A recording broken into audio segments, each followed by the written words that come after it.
Show. Living on the water is the only life we know. Yo, ho, ho, ho.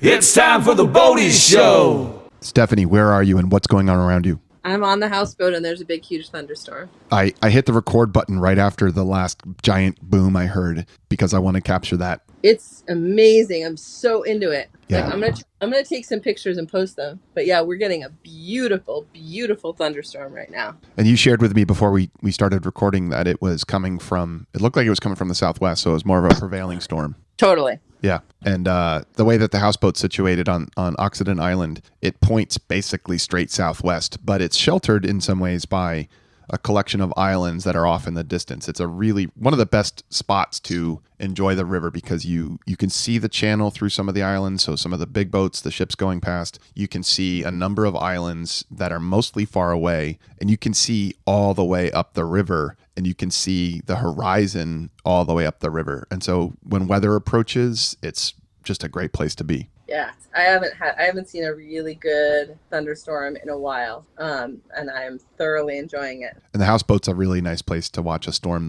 There are 3 big windows on the front of it that are shaped in like it would be 3 sides of a hexagon or so, something like that. And then there's a really steep overhang over the roof overhanging those 3 windows. So you've got this like nice shelter from the wind and the rain sort of driving directly against the windows, but you can see it all. It's a really cool spot. I'm happy for you. Yeah, I know. I'm psyched to be here. Just happy to be here. Just happy to be here. We've got a big show today. Here, Jeff. We have a huge show today. We are going to actually do a part 1 and a part 2 because I did an interview with Audrey Bowerson as a catch up. She was at a big regatta in Holland called the Hollandbeker, which is also the like Dutch national championship regatta. And she had a really remarkable experience, some great results, and told us some stories about it. So we'll do that. We'll do that as a probably a shorter, but still like almost full length episode. I think I talked to her for about a half an hour. It'll end up being probably a 45-minute episode, but we'll release that as a part 2 this week. And I'm not sure if we'll release it directly with our regular Wednesday or if I'll do it a couple days later. Depends on when I can find some editing time. So how's that? That sound good? Yeah, it sounds good. Yeah, it was a super fun interview and really cool and interesting watery experiences. Were you able to listen to it? Yeah, totally. What I like so much about it is just her talking about, I feel like when we talk about boats and boating and where we are, we talk a lot about what we see. And she was talking a lot about, oh, there it is. Do you hear it? That's good. Good rolling boomer. I love that. But I love when she was talking so much more about what was going on inside her head. And I loved that. Yeah. That sport is called crew, often because you're rowing with other people and you are a crew. She has been racing a single and it's just you out there. And that is a mental endeavor, right? It's really, really remarkable. And when I watch rowing races and I see an 8 go by with a coxswain, 9 people, nine athletes, it's like, oh, that's like a whole team. Or I see a quad go by, 4 athletes, even a double or a pair go by. It's like, okay, they're really working together. They're sharing in this experience. And you see the singles go by and it's just them in their heads. No, they can't hear anything. Nobody else is with them. They're just solo. It's really something. Yeah. And I think, you know what it made me think of is because, it's true, like with being in the Thousand Islands, being on boats, we talk a lot about like what we're perceiving in a sensory way, the input that we're getting, what it looks like, what it feels like, what it sounds like. Right. And there's a book that I think a lot of people in Thousand Islands have read. It's called The Island. And I know you've read it too, right? And I remember reading that book and loving it so much because it was written by somebody who's blind. And he talked about the Thousand Islands and the experience of boating completely without talking about vision, without talking about sight. Yeah, that's great. It's just differentiating between like the different ways that we experience things and how the ones that are the most obvious come across. But when I listened to her, I felt like I was having a different experience because it was great to hear her talk about what was happening on the inside. That's so sweet. That's a really great analogy. And I'd forgotten about that book. It is an incredible book. I'm not remembering the gentleman's name, but he was a teacher in Lancaster. And Robert. One more time. Robert Russell. Yeah, Robert Russell. He was a teacher in Lancaster, which is near where I grew up in South Central Pennsylvania. And he came to the river and fell in love with it in the way that many do, including myself, when you go visit with a friend or a friend's family as a kid, or even as an adult, and then made it his home with his family over time. And there's some really amazing passages that I'll find a copy of that, and we should read a few. Yeah, I agree with you. I think when I read it, I think there's that great. Yeah, there's a there's a part where he shows up, like you said, with his friend at Keewaydin State Park for the first time. It's the first time he'd ever been there, and he describes what it feels like to stand next to the St. Lawrence River without talking about anything visual. Wow. Yeah. I don't recall that portion of the book. I'm so psyched to read it again. And Yeah. I also have this amazing recollection of this amazing passage where he figures out how he can go out fishing by himself, because it's a really important thing for him to do, is to go fishing. And also a part of him learning how to be independent on the water as a sightless person. And he sets up a bell that rings at a regular cadence on the shore, and he learns to navigate around his island by effectively echolocating off of the sound of that bell. And Yeah. it's just unbelievable. That's I'm so psyched you brought this up. I had forgotten about that book. Yeah, it's a great book, and it talks about a bunch of different things that we all have experience with. But the underlying thing about the book that's special is that it's using different senses than what we're used to relying on in order to convey them. This is tapping into one of the things that I found as a surprising joy or area of satisfaction from doing the podcast. It's really trying to relate to people entirely by audio, voice, words, right? Actually, yeah, it's a really good point. When we're talking about the boats of the week, we describe them and try to describe them so people, if they're driving or walking or whatever they're doing when they're listening. Well, let's be honest. You describe them. I just say your language has improved significantly. And I know listeners, you may not know this, but Stephanie committed and recommitted to reducing the incidental words and improving the degree to which she is describing what's important to her. Yes, it's true. Working. We all need our our learning edges. Anyway, go back to what you were saying before I interrupted you. You were saying, yeah, right. You're right. You're absolutely right. We're doing this all audio. Yeah. And that is an interesting challenge. I'll edit out the like me giving you talking about the like. It's fine. No, I'm not sensitive about that. Okay. We can all make fun of me together. I have no problem with that. Yeah, I think this book is a wonderful example and inspiring to us on how we can share, without share experiences, share our view of things without showing. And we got a text this morning actually from Jane Ash, musical director, writer, producer of Bodhi Show original music. And he said, send me links of boats of the week from last week. I need visuals. And I get it. And so I sent him the links, and we're working on actually a way to have on the web and outside of any particular social media platform, a bit of a community forum for people where we can share information and people can connect with each other. Because I've gotten like a listener, old friend of mine, David, he actually said, hey, would you put out to the Bodhi Show listeners my question? I need to know how to get rid of mice nests, or at least the smell of mice nests, because in my Flying Scot, the mice got up under the seats above the flotation and below the structure of the seat, and they went to town, and it stinks. That's a really fair question. Not one you're going to necessarily find, easy, credible information on, but I'll bet there are people listening or will be listening who have experience with that kind of thing. So that's was like the original motivator for you know what? I think there needs to be a way for people to ask each other questions. Some sort of forum, is that what you're saying? Yeah, that's what I'm working on. And there'll be the opportunity to share visuals there too. So stay tuned. Yeah, I think I was thinking about this too. This time of year, because I live here year round, I start to get a lot of not listener questions, but contact questions, like people who know I live here and they need help with something. And so I just get sort of like, how do I do this? How do I do that? And so, you're just like walking around talking about like mink and caterers and hopefully not at the same time, and babysitters and help with home care for aging parents. Like it's like everyone's like, what do I do about this? What do I do about this? What do I do about this? Yeah. So I think, there should be a Thousand Islands forum where we can all workshop this stuff together. Yeah, we'll create that. I'm sure there are some already. There's like Facebook pages and that kind of thing, but I'm sort of disenchanted with that. I got off Facebook a while ago because it wasn't good for me, and Instagram's got a hold of me real hard, and I'm trying to like find a way to moderate that. Real hard. So, mink and catering. Those are two. That's a tough segue.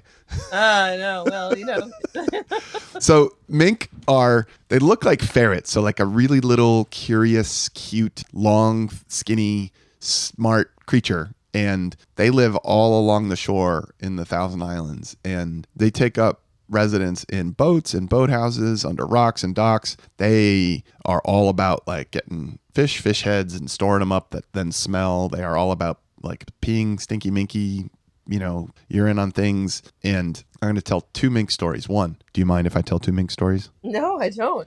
One, Delay. we were in your family boathouse, which is such an old school boathouse that you can't even pull a boat into it. It's literally just for... It's a dry boathouse, Jeff. It's a dry boathouse.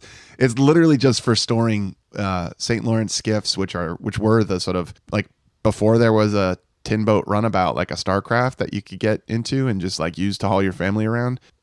Before there were cheap outboards, and the only motorboats that were out there were either like straight up for working or like really expensive pleasure craft for rich people. You had a St. Lawrence skiff and you rode around. I don't think we have any corrections, and I can't recall any questions that have come in from people. We very much would welcome your corrections and questions if you want to reach out to us at thebodyshow@gmail.com or on social media at The Bodie Show on Instagram and The Bodie Show at The Bodie Show on Facebook. So lay them on us. I wanted to do a little bit of follow-up, Steph, on the dory, the history of the dory, not my family dory, but just the dory in general. Are you good with that? Okay.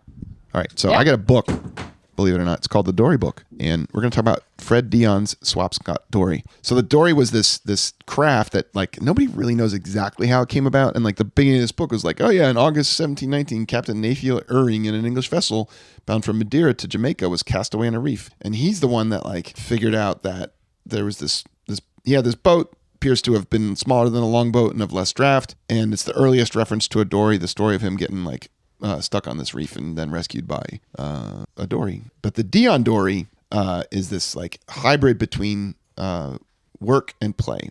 And so this thing performed well as a fishing and rowing boat, but it also was a lifesaver. Fred was living in South Salem on the harbor, and his house was quite close to the water. He had not had the dory long when the Great Salem Fire destroyed the whole section of the city, and Fred's wife used the boat to get away in and to save a few belongings. So this guy's this guy built a boat that followed the Swamscott model of the day, except that he made it narrower and easier to move through the water. And then this thing got copied, and this is kind of like the progenitor of the boat, the dory that my parents have, which is a pretty narrow boat, and it's a little tippy. But Fred set this thing up so that his wife could get on the boat, which I like. So for the convenience of his wife, when she used the dory by herself, he fitted a long box inside one of the cellar windows on the water side where she could stow the mast and sails. So this thing sailed too, which is another aspect of a dory. It's like really good at rowing, pretty good at sailing. The light rig and the stability of the hull made it an excellent family boat. Mrs. Dion often went out in the harbor in it with her small children. Fred used it too in all kinds of weather. He recalls one pull across the Marblehead shore in a gale when the water was whipped up white. Most of the boats would have swamped, but with two men at the oars and another bailing, they made it easily. So this was kind of like the Boston Whaler of rowboats back in the day. Like you could go out in it and stay safe, and you could haul your children around and have a good time. So that's a little dory history. I do want you to know that I have a mother merganser, and 3 baby mergansers right in front of the houseboat right now. That's awesome. And I really wish you could see them. But the mom just dove down, came back up with a fish, and the babies are attacking her to get it out of her mouth. This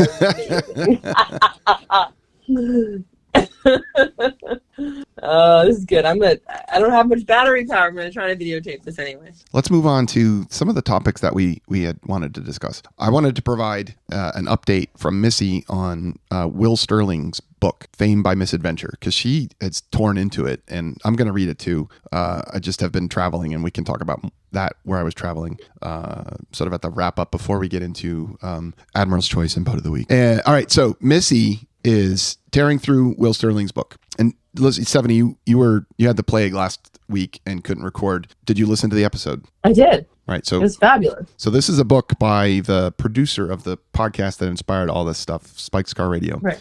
And Will's book's called Fame by Misadventure. And so Missy just reported, when this book was described to me, quote, "It's about reality TV stars. I thought it sounded terrible. However, the book really grabbed me. The characters are compelling. Little by little, you learn what drives them, and what you learn is often unexpected. They are all beautifully flawed. The upfront suicide of the star that started the reality empire they all live in touches them all differently, yet remains a mystery. So far, anyway." So she's cruising through this. She has yet to get to the end. She'll come on and talk more about it, too, because I think it's this. Will is a debut author, never written a book before, and he turned this thing out. And I just think that's a really, really cool personal human experience to do. So that is awesome. Yeah. And a book, I like books that are like on face value. You're like, oh, I'm not going to like that. And then what you just described is very character driven. Like that's my kind of fiction. So I'm psyched to read this thing. So that's a quick update. Yeah. And I feel like when you describe what a book is about, nobody ever wants to read. Like it's never like, oh, it's never about what it's about. It's about how it's told, right? Except the next book we're going to review, which is the cookbook, the boat trip cookbook that you found in the archives on Occident. Yeah, well, I mean, first of all, I found it on Occident. Right, I found it on Occident. I was wandering around on my island, and I mean, there's a lot of stuff in that house that is very, very old. But I've also been on the island a long time. There's not a lot of stuff that I haven't seen before, like 100 times. So I was walking by this table. My friend Julie and I were up there, and we looked down, and I was like, "What's that?"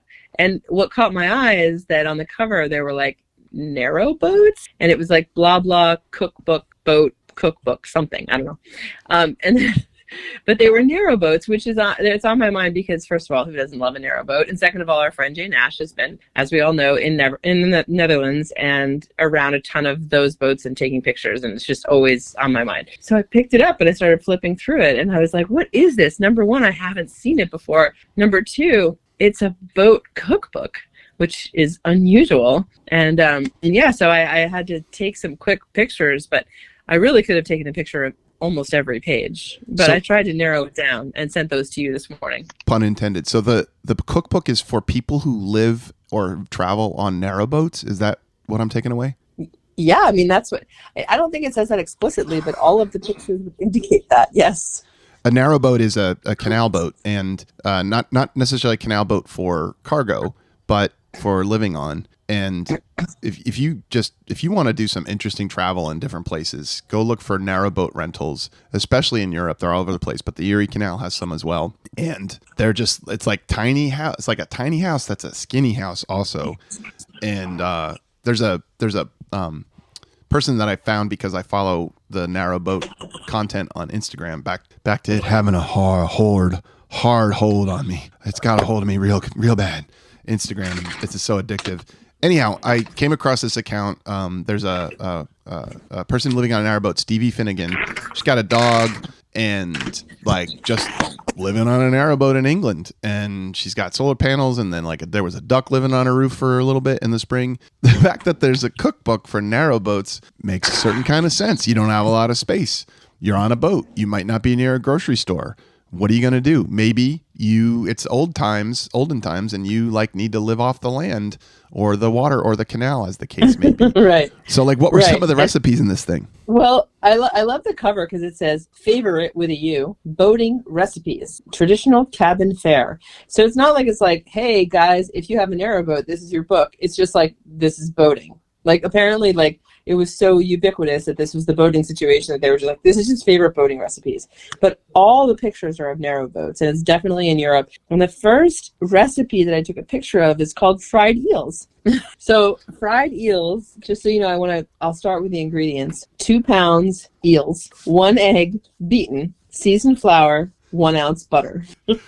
I like that. It's not 2 pounds of eel. It's 2 pounds eels. So that says to me, you're going to have multiple eels going into this thing, and they're going to all you got to get enough of them that combined they weigh 2 pounds. Yeah, and I mean, It's just a nice, straightforward, ingredient list to start off, right? You're just like, this seems doable. All I need is to find 2 pounds of eels, and we're good. So, and then it says eels abound in many canals and rivers. This is the intro. Under fried eels, it says, eels abound in many canals and rivers and can be caught by rod and line though commercially special traps are used. They also migrate across damp, dewy fields in the moonlight in order to reach isolated ponds. Bro, I'm gonna have a hard time walking across a field by moonlight because I'm just gonna be imagining eels like migrating on like nearby, beneath my feet. Ooh, I mean, there's a lot to process in that last sentence.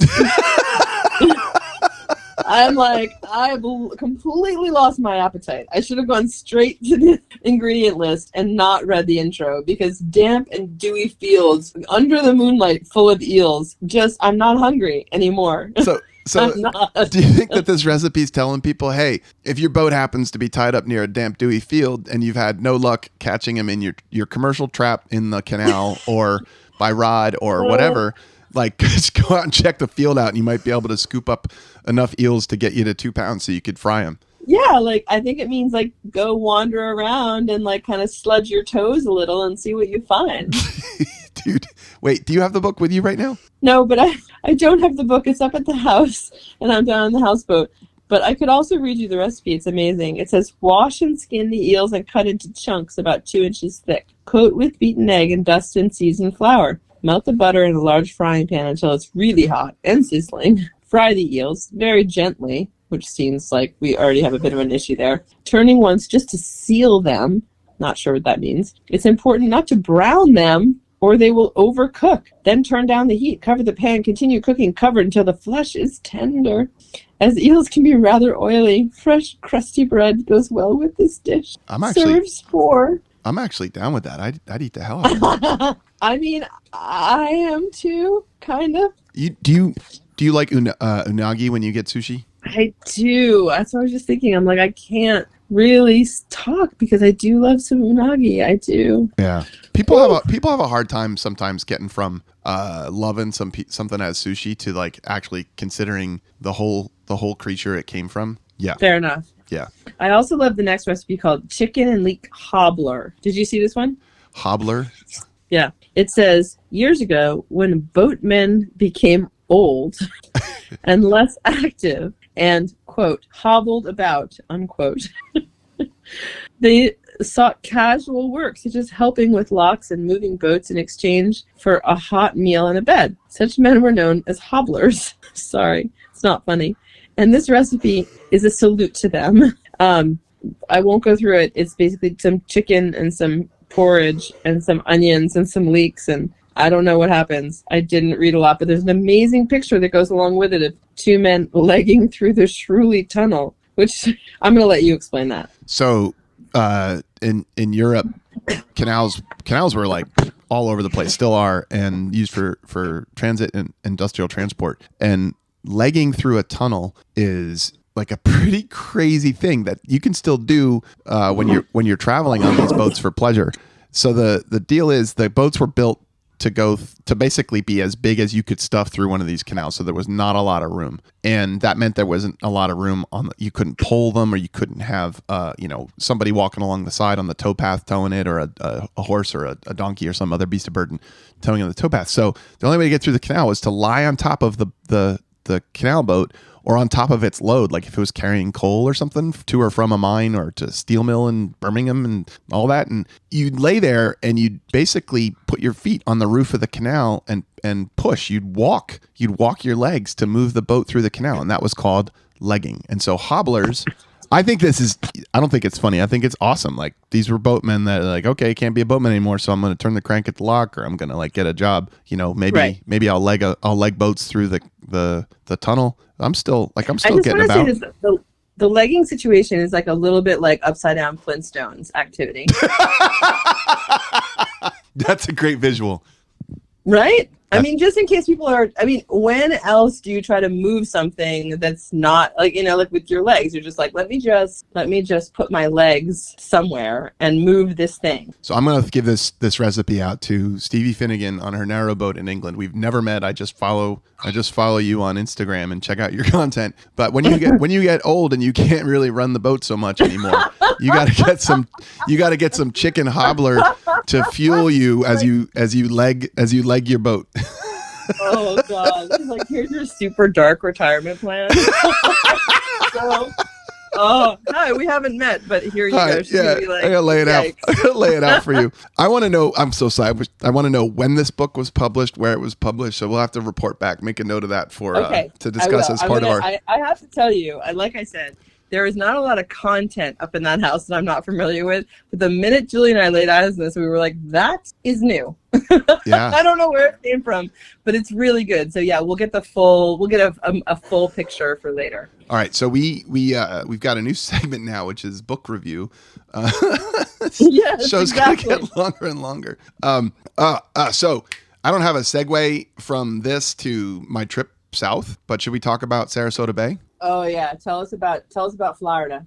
I'm gonna tell you about Florida because I'd never been to the west coast of Florida. You have been multiple times. So yeah. Gulf Coast, mid-state ish. I went to Sarasota for a rowing competition, and it was the last event of the year for me. It was awesome. The kids were wonderful. They had an amazing experience. They got faster from the heats to the finals that they were in, and I'm super proud of them. We also had a day off. Are you like? What are you doing? Sorry, it's my captain's chair. Jesus I'm gonna stop Christ. moving now. Do you want to start over? No, I gotta leave all that in. I think it's great. So stop moving, bro. I'm doing my best over here.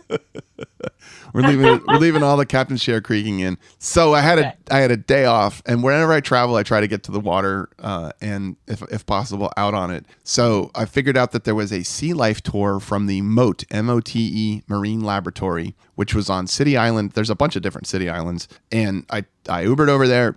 Interesting driver. He'd been there since the 70s. Told me all about how like it used to be cow pastures and orange groves, and then like some subdevelopments of the first wave of people that had come in, and there's also a bunch of really like cool kind of weird history there. This was where the Ringling Brothers were from and where they established their circus empire, and they built an Italianate castle on one of the keys. The islands, key is the word for island, and had a whole like winter quarters for their circus operation, and they would swim/wade the elephants across Sarasota Bay out onto this key, onto this island. And I loved the fact that there was this kind of weird old history, and you could see it, like you could see some of these structures like mixed in, and there's a bunch of universities there and gardens and stuff. So it's like a cool place. It's not just sort of like, new Florida.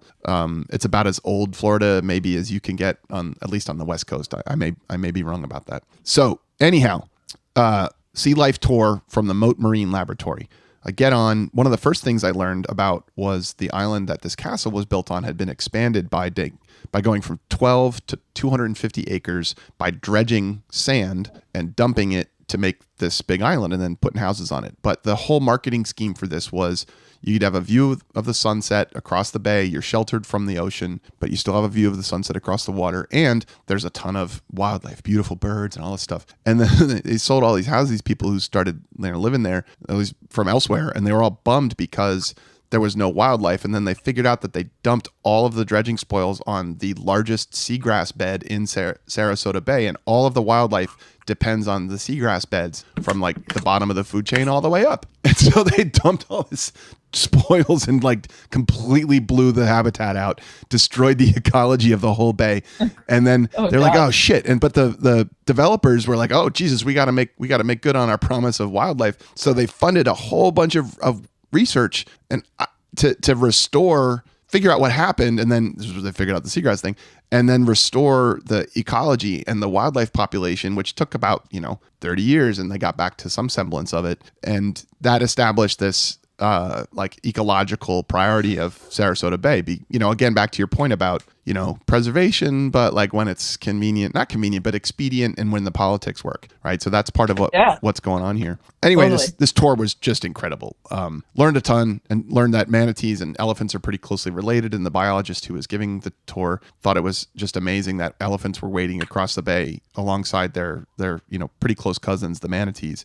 I learned that mangrove trees have snorkel roots because their roots are underwater and they need air, so they send up snorkels. I learned that they have like a really strong semi-permeable membrane in the root system so that they can bring water in from the seawater, but not salt. Though some salt makes it through, then they transport the salt through the entire tree to the leaves, and they excrete the salt onto the surface of the leaf where it forms crystals that then get washed off by the rain.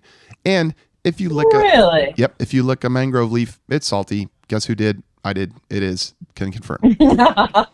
You and I both have a strong history of just eating shit in the wild for no reason. Yeah, like what does this smell like? What does this taste like? It might be good, might not. Like, yeah. So salty mangrove leaves. I love that. Yeah. I love that story. I thought Sarasota Bay was absolutely stunning. There were sandbars everywhere. There was good preservation. The mangrove islands and the barrier islands all mixed in, and people boating everywhere, using the channel, getting out of the channel. Friggin' loved it. Driving up on sandbars and having a freaking party. Yeah. Right. So you love the West Coast also. You love this area. What's that? You love this area also. I do. Yeah. So my friend Des Menendez brought my family to Anna Maria Island back when we really couldn't afford to take my kids on vacation. Like, we couldn't afford 4 plane tickets. I wanted to drive somewhere, but the idea of trying to figure out where in Florida to go to was so overwhelming because it's so big and so much of it is not for me. And then just like through kind of a kismet, my friend Des was like, "Come to Anna Maria Island. That's where I grew up. And my house, like my family has a house there." And so we did, and we fell in love with it, and we went there for many, many years and had just one of the best experiences of all of the places that I've gone to visit, and which isn't a ton. Like, I'm not a huge traveler, but I really loved going there. We would drive. We would just get in the car and get an Airbnb, and it was super affordable, and it was a wonderful experience. Like, I love the Gulf Coast, and I loved Anna Maria, which is very close to where you were. It's the same bay, basically. Yeah, so that it's one of the islands. It's the island at the very north end of this bay that is a barrier to the Gulf Coast.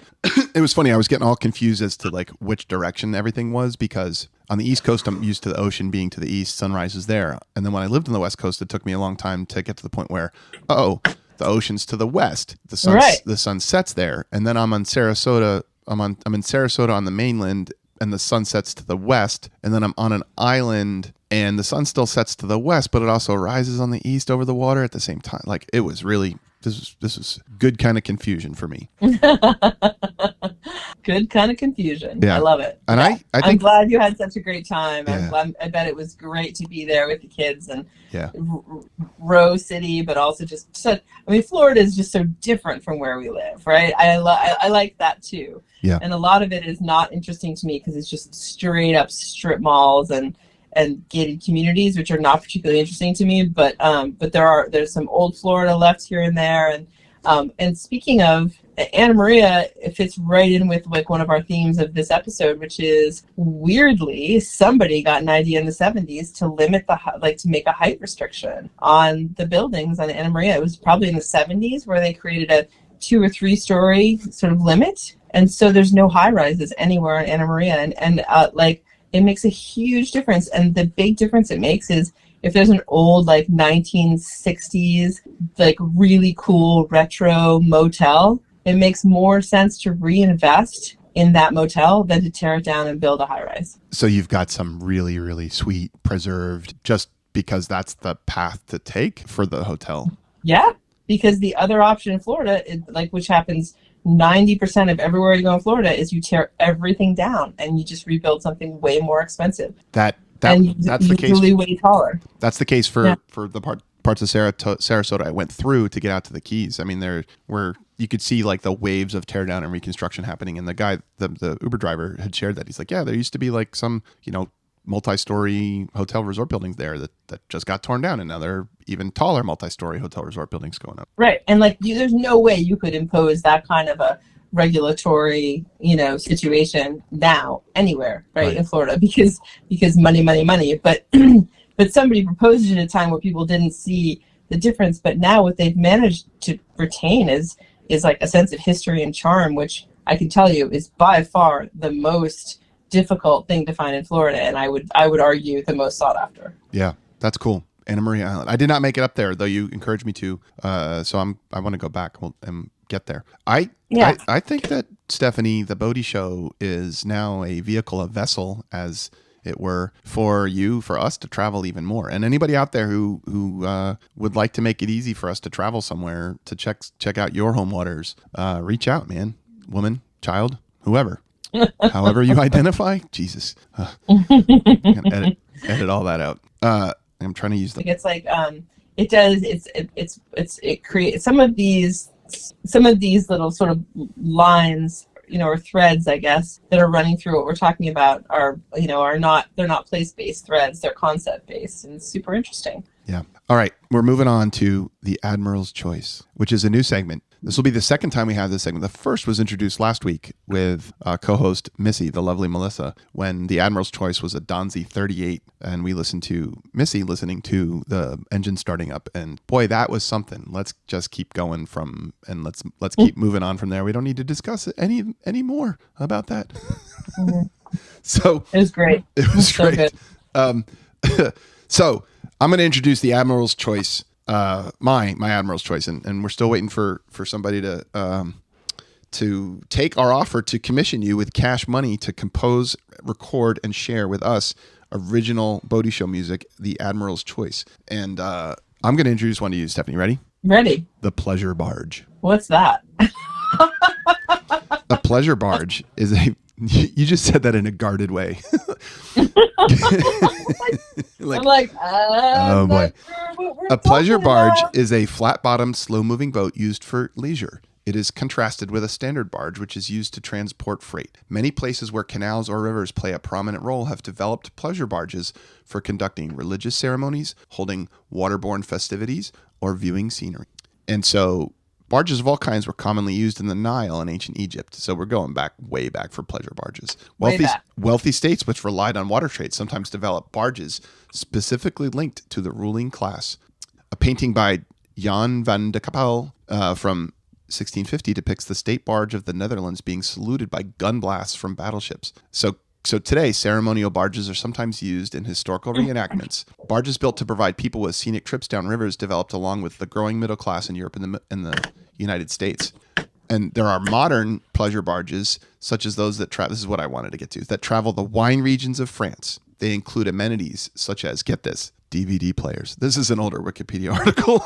Yeah. Onboard kitchens and bathrooms, skylit passenger cabins, spa pools, and stereo systems. The luxury hotel barges of Europe are even crewed by a master chef and housekeepers. So my point with this is, we think of pleasure boating. I get what your point is. Yeah. Go ahead. We think of, quote, pleasure boating as like going around in a bow rider fast and ski boat and stuff. But like, what if the boating was just about chilling out and having a nice time? Maybe in a hot tub, maybe in a sauna, maybe watching a DVD on the DVD player. I mean, you and I have long been in love with the whoever it is in 1,000 Islands that basically just took an outboard and put it on a dock, right? So I'm not sure this is this is a more evolved version, but like we definitely have a place in our shared lexicon for this type of approach. In fact, I remember years ago talking about probably one of Andy's like barges or something. And Rob Hone had the idea of putting sod all over it. We called it the sod barge. Yeah, that's right. I don't know. Because we wanted to like relax on a lawn. A lawn. It was a floating lawn, right? And so I do love what you're doing here, which is like this interplay between like, well, what is land and what is water, or what is boat and what is island, these are great questions. I like it when you don't know if it's a boat or an island. That's what I'm going for. Yeah, I know. It's a great moment because if you don't know, who gives a shit? You don't know. You don't need to know or want to know. Exactly. If you don't know, it doesn't matter. You're going to have a great time either way. And when I thought of this, I'm like, pleasure barge. That's right. And I don't know. And I looked this up, and I'm like, I was just laughing about thinking about, your like what I would consider to be one of the ideal situations for you, which would be a chaise lounge, somebody fanning you with like a palm frond, and various like treats and like drinks and things, perhaps a lute being played. Oh my God. like but I would love it if it was like anachronistically messed up, or where like you were wearing a toga, but there was also like a phonograph, like a hand wound phonograph. and maybe a lava lamp too. Like shit was just like getting pulled from all sorts of eras and epochs. I mean, I like where you're going. I mean, I like what it is. It's like take all of the best, chill the fuck out, right? From And then, the last but like 7,000 years, and put it on one sod barge. Yeah, but I wouldn't be able to relax. So I don't know what the fuck I'd be doing. I'd be doing what the hell would you do? You'd be like looking for weeds in the sod. I don't know what you do. I would weed the sod. I would weed the sod. No, you'd be pushing it with flippers. I'd be like, the only way I would hang out on the pleasure barge is if I could lay in the sod and leg it down a tunnel, like upside down Flintstone style. I feel like we're pushing this too hard. No, that's not for us to determine. You know how to chill. You know how to sit down and chill. Yeah, that's true. I've seen you do it. So, pleasure barges. And so I think the pontoon boat is the modern expression of this.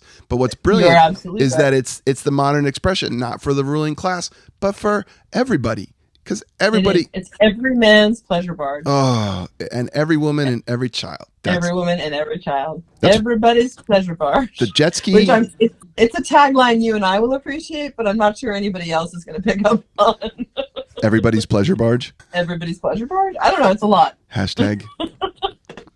So, yeah, pleasure barge. That was the Admiral's choice. Again, no music. Somebody, please.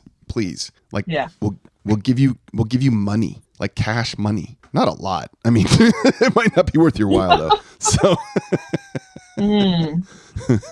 okay. Well, I'm doing my best to kind of cook something up for you, like an Admiral's choice for you, like on the fly. But we should just get to boat of the week. Let's rock and roll. All right, boat of the week.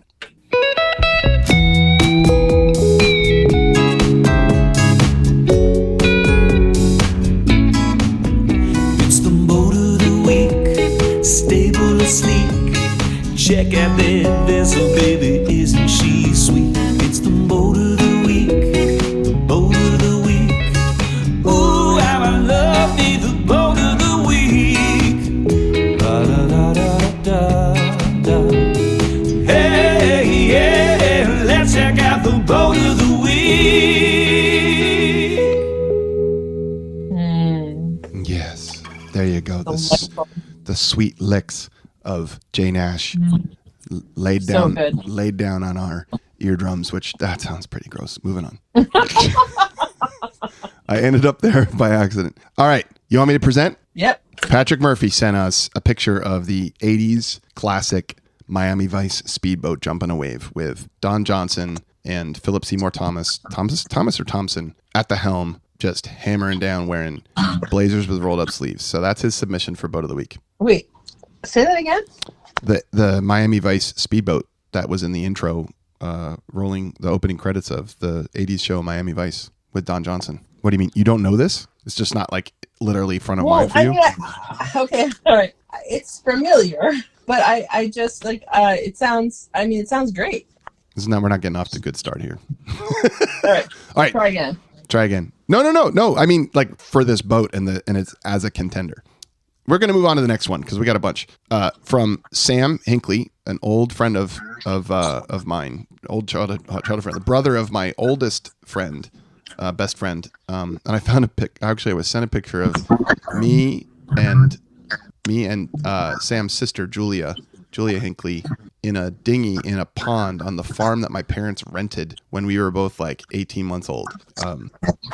So anyway, Sam takes issue at me bagging on the Hinckley picnic boat, and he's gonna probably come on the show to talk about that because he is of those Hinckleys, and has been like involved in, just as like a kid around boat yards in like Hinckley boat building for a long time.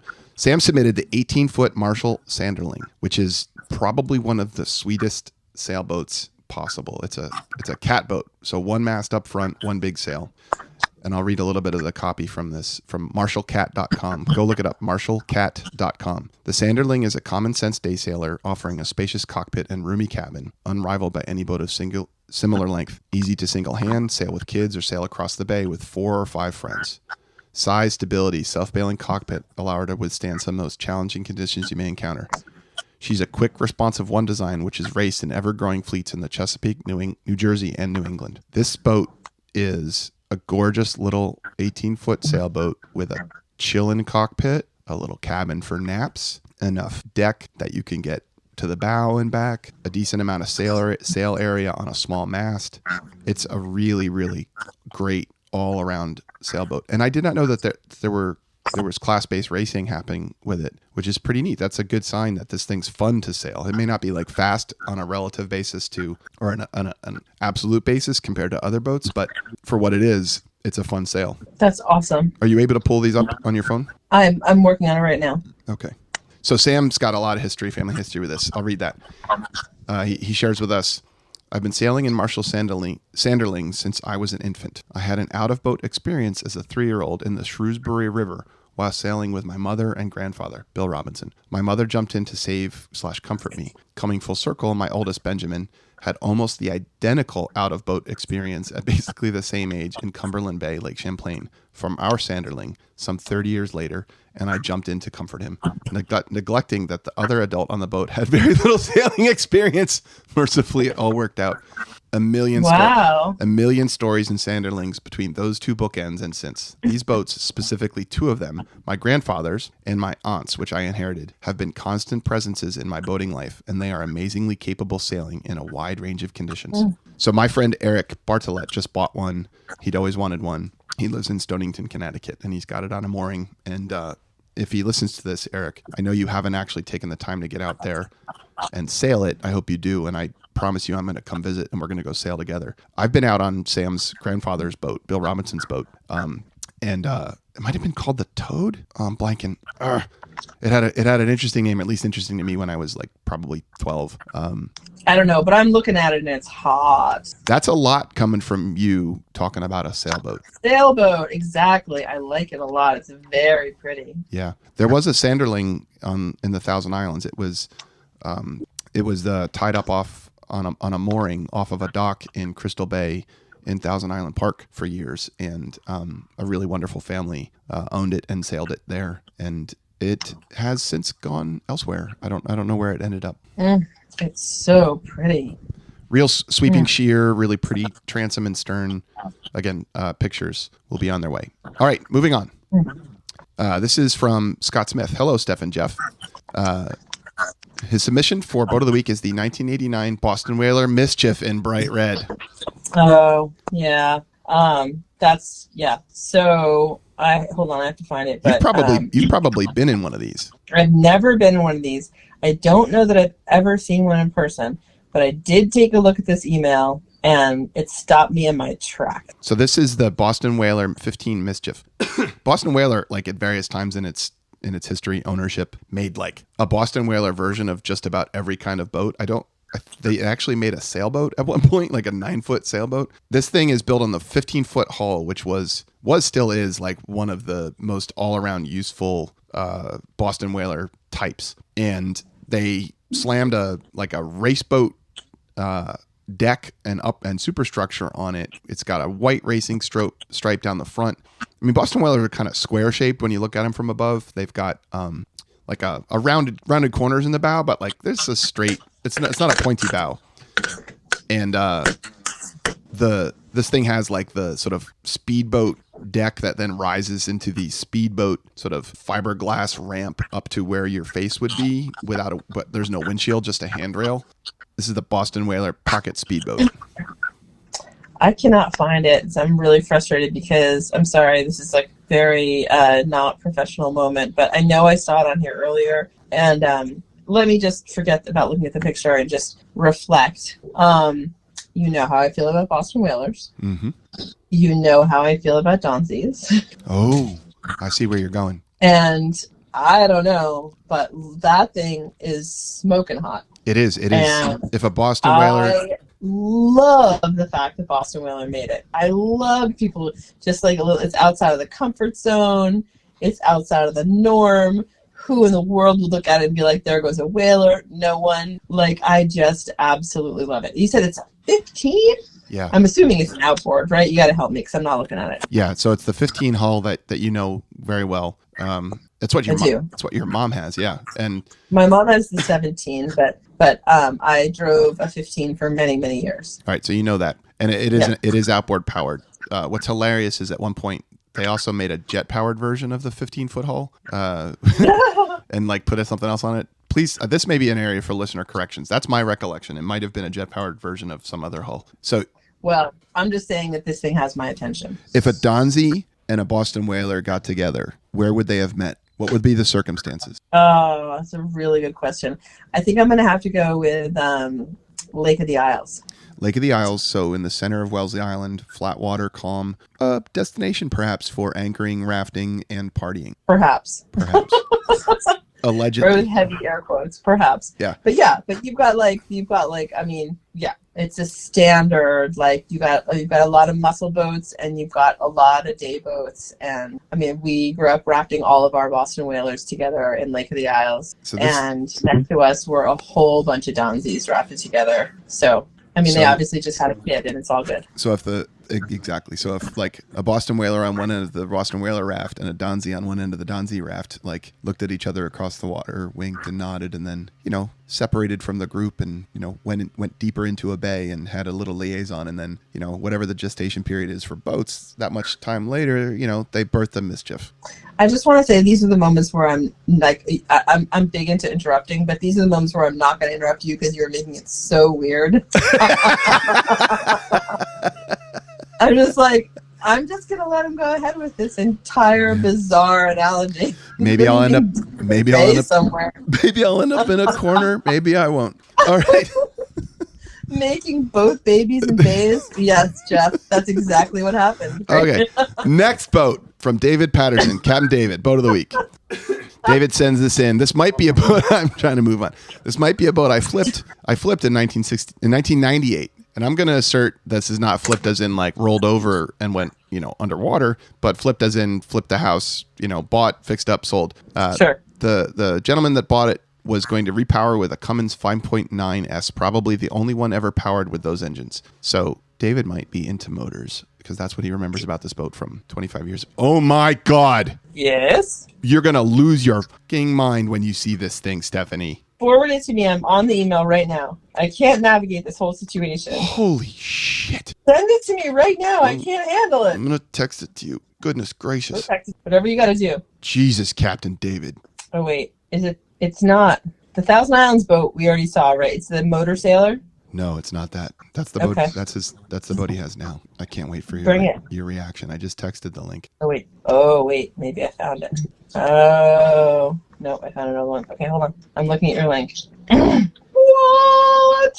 Oh, shut up. Oh my God, that's ridiculous. This is like too much. I don't know. This is like, oh my God, this is like, so. It might be Julia Purcell too much, but it's not me too much. This is not, too much. I mean, as in like, I like it so much I can't handle it. I'm going to like blow a gas. I'm going to like stroke out on the phone. I'm going to some circuit breaker is going to trip. Oh, what is even happening? Is there a name for the way the bow points out like that? It's a little bit of a Carolina bow. Okay. The outwardly sweeping deck, but not the slight downturn of the peak of the bow. Yeah, not the bow, like not the nose going down, but that's the peak. And then if it has a tumble home. All right, so I'm going to try and describe it. Blue. Okay, go. Dark blue hull. Red tapering from bigger in the front to narrower in the back boot stripe. So that's the like accent color along the waterline. Right. A streamlined superstructure where it's white with some wood trim, but then like streamlined looking black tinted glass. The shear line, so the perimeter edge of the boat, like where the hull sort of ends and transitions into the deck, it like goes kind of straight off of the stern and then sweeps up and up and up. But then like there's a slight downturn right at the end into the very, very end of the bow, the very peak of the bow. It's like a, oh man, I'm trying to think of like the car equivalent. Like think of the most well executed 80s Cadillac, two-door Cadillac coupe that is like, there's a lot of them that don't look great. Like maybe this one has the wire spoke wheels, this Cadillac coupe, but it doesn't have the fake convertible canvas roof. It's just like really, really nice as an 80s luxury vehicle. That's what I'm getting from this thing. It has tumble home at the back. People, when you see this, the interior is delightful. Yeah. Oh, Yeah. The exterior is also, one of the thing I'm noticing is how, if you think of it as like the forehead of the boat, where if the front windows are the eyes and how much does it come up for the forehead, Yeah. The forehead is super low profile. Yeah. Which gives it that streamlined look. Oh my God. Are you checking out this? It's got a serious tumble home at the back. It's called Blackjack. Yeah, exactly. The tumble home at the back. Yes. Yeah. But you're right about the forehead of the boat, like where the main windows are on the cabin. There's like two big eyes looking forward. Yeah, you're right. That exactly. It's like low and it sweeps back. But there's also, I'm not really into boat names, but Blackjack is a great boat name. And so the cabin's really low, and then there's this wood framed windshield on top of the cabin that you sit behind and drive. Oh, on the top? Yeah. Oh, so that's what do you call that thing? It's like a fly bridge, but it's not a fly bridge. It's like it gives you the fly-bridge experience, but you're not way up over the water rocking back and forth. Yeah, it doesn't look like fly bridges don't look good to me because they're just so sticky outy, Yeah, but this one looks slick and sleek and beautiful, and it has a nice combination of bikini coverage and non-bikini coverage. It has probably one of my favorite features on a boat that you never see. It has up in the bow a second cockpit with a seating area. It's not well documented in the picture on the for sale listing, but underneath that is there's a black canvas snap-on cover over an area of the bow. Underneath that, hold on, I saw that. Hold on, let me go back. Our bench seats for you to chill in. Oh, is that what that is? Yeah. So like on triple cockpit or multiple cockpit runabouts, you got the cockpit that you drive from, and then sometimes there'll be one further back where you sit. But my favorite are the ones where you literally have to crawl like underneath and then pop up, and you're like in this little seating area up in the bow. Sort of the original.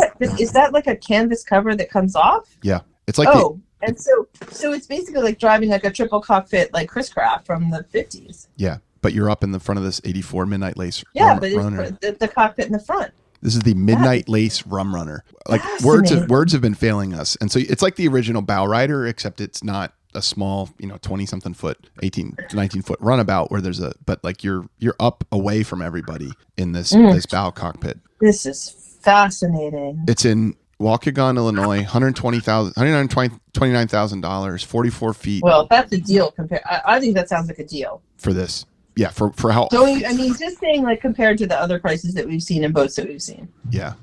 Does it have a sliding glass door on the side? On the side? Yeah. Of the like of the cabin? The pilot house? I don't know what a pilot house is. Like the I think the head and the forehead. Maybe it's just a window, but it looks like a sliding glass door. It does. But regardless, it has a lot of light in the cabin, which is really important to me because I really don't like being inside boats like this when they feel cave-like. No. But it's long and it's got a lot of area up front where the living space is, and it looks like that might be kind of cave-like. And there's some sweet. See it now. There's some sweet sleeping areas up there. Yeah, that's okay. But I want I don't know. I like how in the last episode you went through this is boaty for kitchen, this is boaty for living room, this is boaty for bedroom. Yeah. That was some useful content. But this is a salon, is that what we call the area where you're gonna just hang out and play cards? Yep. That I want that to be nice and bright, and I bet this one is. Yeah, it's got windows. Also, look at did you see the rounded, there's a ladder that goes up to something or other, and it's got a rounded sort of accent. It's very cool.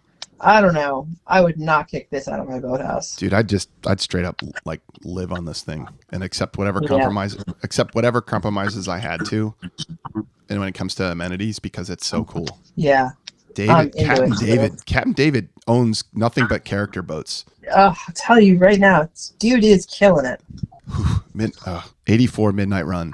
Or, I'm sorry, 84 Midnight Run, Midnight Lace Rum Runner. Great name too. Oh, he sent a second email. From your trip around Manhattan, this sparked me to send the 44 Midnight Lace. They were a Tom Fexas, Fexas design with a long foredeck culminating in a small cockpit all the way in the bow. The one I flipped had controls and a big stainless wheel too in there. You could drive it from the bow, so you could literally pilot the boat from the bow! ! That's what he says. Great. Yeah, that's what you were saying, isn't it? Yeah, but he shares in this second email. Yeah. You could drive it from up there too. Most of them you're just riding, but hanging I out thought up you there. were saying that it was an additional cockpit. But now, yeah, so you could drive. That's what I was thinking when we were looking at it. You could drive it from there. How crazy would that be? I'd buy this thing. I'd buy this thing in a heartbeat. It's so pretty. It's so interesting. All right, let's move. We have officially like established that you and I like this boat a lot. Like, what's the competition? What else is there? Just another piece of information from Captain David. Great running boat, except a little tender, which is boaty for like wobbly or unstable in beam seas, which is boaty for the waves are coming at you from the side due to the rounded chines. Chines are the surface of the boat where it goes from the top sides From the side to the bottom. From the side to the bottom. The top sides are from the water line up, and then from there down is the bottom, and the chine is the transition between the two, from above water to below water. Okay, so what about this chine makes it tippy?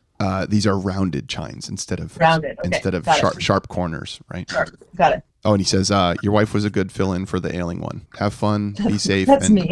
Have fun, be safe, and get well, Captain David. All right. Nice. Last submission, epic. It was from Molly, who I have heard from is is listening while she is taking care of her newborn infant because she's bored out of her mind, like putting the baby to sleep, nursing it, that kind of thing. So she's listening to the Bodie Show. Oh, nice. It looked like a very large bowl with an electric engine on it that you sit in. It was like a yeah, it was like driving a bowl with an electric engine. One person only. It was very, very weird. And if I've got the right thing, it was like, it was a boat by our definition on this show. We have established. It looked like a little kid's sandbox in the backyard or a little kid's like hard plastic baby pool, like upscale from or upmarket from the inflatable, but still like backyard plastic baby pool. Right. Very strange. But I like where she's coming from. I like the out of the box component of this submission.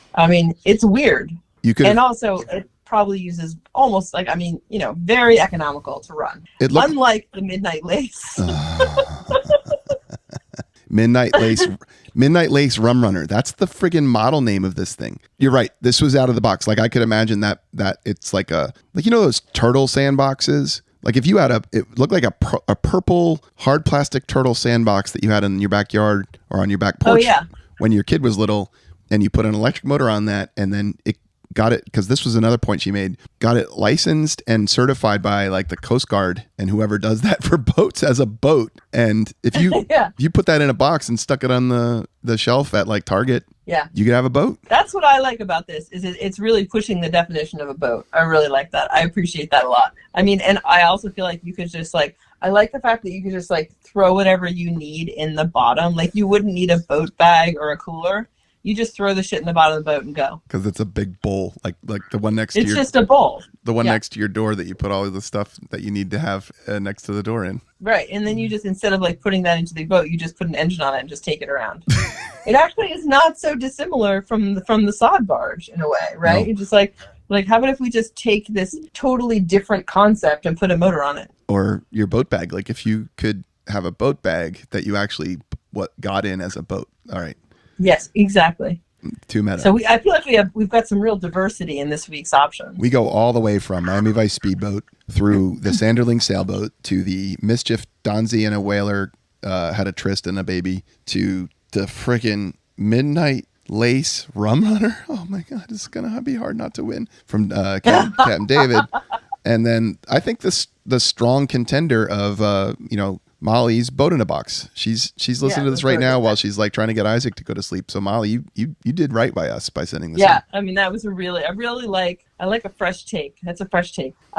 Well, I know this is always difficult for me, so I'm just going to go ahead and say that instead of you having to whittle this down, I'm going to whittle it down. I want that red whaler and I want that midnight to win. Also, I want them, but I want them to win. I want the sailboat and midnight. I want this Marshall Sanderling and the midnight lace to win. I can't believe your whaler shade. It's red, Jeffrey. All right, fine. It's the midnight lace. Well, let's discuss a little bit more. Molly, you think? It's amazing. It's already a 7.5 hour episode. Yeah, no, I'll edit it. Molly, it's an amazing submission. It really is. If you were up against some more conventional submissions, like another Down East or tugboat or blah blah blah, like that would have won because it was so different. And again, out of the box thinking, out of the box boat, potentially out of the box, like the boat was in a box and when you bought it. That's awesome. The Sanderling I'm going with because this is the first time I've ever heard you say and mean hot when you saw it. Yeah, it's beautiful. I love it. You see what I'm saying? I love it. It's tough though with our biases to compete against something like the Midnight Lace. This is why this is why if we were, there at some point in life, perhaps we should have some actual, parameters. But I think it's more fun to not have parameters and just go with our gut on all of this. I love the Sanderling sailboat, but I don't want it. That's a parable for life, what you just said, by the way.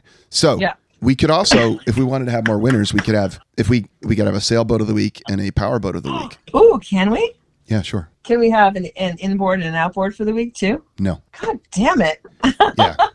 The boats shall be classified. The boat of the week awardees shall be classified by the motive power of the craft. So sail, power, and that can be both electric and motor, but all kinds, electric and internal combustion, but all kinds. Sail, power, and paddle. Right, or human power in some way. Yeah. Paddle or human. Let's just go with human. Okay. So I think by this metric, both boats would have won last week. Well, great. You know how I feel about all of this. Nah. So I'm gonna say great. Sanderling and the freaking lacy bejesus. I love that thing. Give it to me right now. The lacy bejesus, ladies and gentlemen, is your power boat of the week. Power of the week.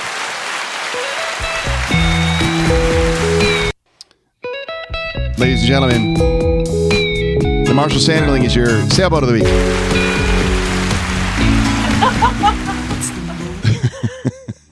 Good Lord. That was very thorough. Just so everybody knows, whatever length this ends up being when you listen to it, we've recorded an hour and 52 minutes of content from which we will deliver something that aspires to be close to an hour, but will be not that. It will be more than that. And we're gonna record a little intro and outro for Audrey's interview, which will be released as a bonus episode at some point after this one. Beautiful. I love it. All right. Are we out? I think we're out. This was a super fun day, though. I had a great time. Yeah, this is great. And those thunderstorms happened as part of this. I know. It was so lovely. And now I'm going to go get in a boat and go to some crazy new bar called the Boatyard by Boat. So more on that next week. I got to get my ass to the river. I'm missing out. You really do. I mean, I don't know. I won't say any more on that. You brought it up, not me. But also, and we're going in our friend's boat, which I think we've dubbed the Sight Unseen. Yeah. Which is a whole other story. We might want to pick up on that next week too. So listener got a hold of me and said, should I buy this boat Sight Unseen? And I asked him a bunch of questions and we went back and forth, and I wasn't really trying to give him an answer. I was just trying to help him get to the answer, and he ended up buying it. And you're going to go out for a ride on it. I got to get you a portable recorder so you can record like some mobile interviews even when we're not together. All right. So much to do, so much content, so much life to live and share. This was a great episode. Amen. Thank you so much. Yo ho ho, that's it for the Bodie Show. Pack the cooler, grab the lines, let's go, go, go. Yo ho ho ho ho. That's it for the Bodie Show. Bye, everybody. Stay floaty.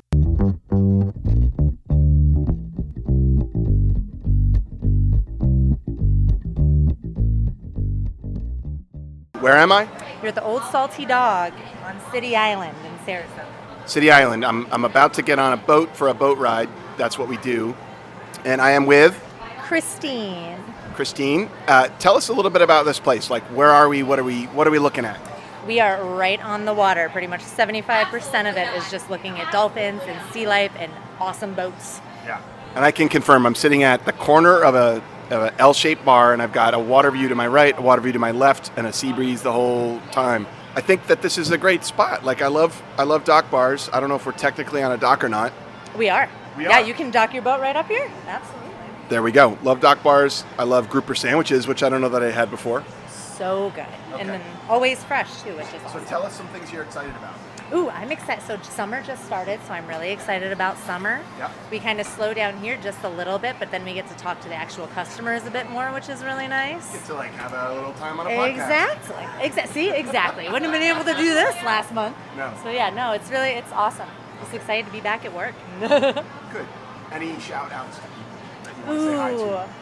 I shout out my husband Wayne and my kids, Presley, Michael, and Aurora. All right, well, I hope they get to listen to it and hear your shout out. Awesome, thank you. Cool. It was really nice to meet you. It was Take so care. nice to meet you.